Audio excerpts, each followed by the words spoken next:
welcome at ZEF, and you're going to hold a lecture about living with the trees of life, addressing poverty, hunger, malnutrition and environmental degradation. Of course, the question pops up, how can trees contribute to combating poverty? Okay, well, let's start with agroforestry, which was initiated probably 30 odd years ago, mainly focused at fertility improvement. And so the main impact of agroforestry to date has really been on food security. And that means that it gets criticised for not addressing poverty. And so about 20 years ago, I started a program to see if we could address the poverty issues through the domestication of the species that people used to gather from the forest. So people living in the tropics, well actually living almost worldwide, used to use natural products from trees and woodlands, and as deforestation has occurred, those have disappeared. And when you talk to farmers in the tropics, one of the things they say they want is those species back again, so that they can use them for their own diets, they can sell the products in local markets, and so the concept is then that you can use trees that produce fruits, nuts, resins, gums, medicinal products, all sorts of things in everyday use of people around the world to generate income. But the issue is, how do you get the quality good enough when these are wild trees?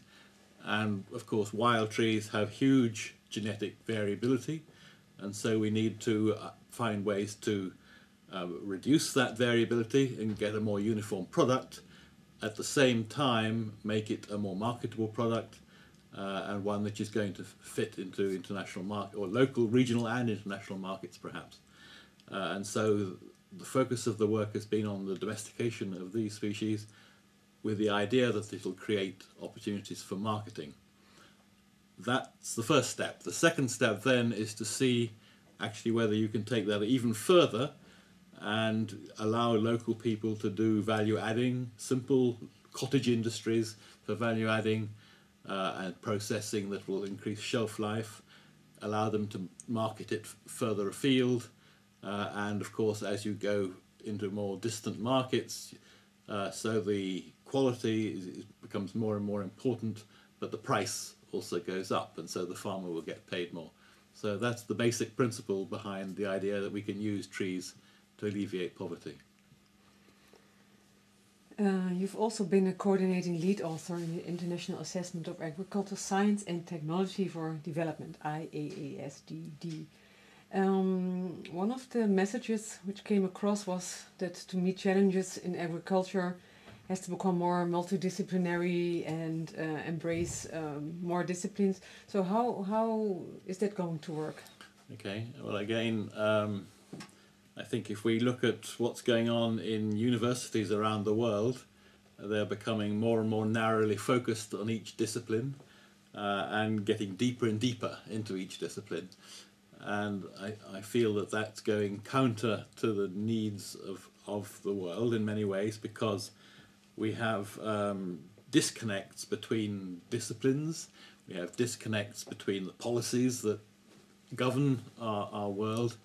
And so if we're going to find ways of addressing the big issues, I think we have to learn to speak across disciplines much better than we are at the moment. And the issues, I guess, surrounding agroforestry are that we're trying to look at food security, we're trying to look at poverty, as we've just been saying, malnutrition and hunger, gender equity, all sorts of things where you need to have an approach that involves biophysical science, involves social science, and involves economics and ecology and all sorts of things. So that we have to find ways to bring these disciplines together in our programs and projects, I think. And so I've certainly been involved in a number of programs over the last 15-20 years where we've brought scientists from different disciplines into the projects to have this multidisciplinary approach to the project and to the research, and I think from that we end up getting better understanding of each other and the ways in which we can work to help each other's issues and disciplines to solve these big problems. Thank you so much.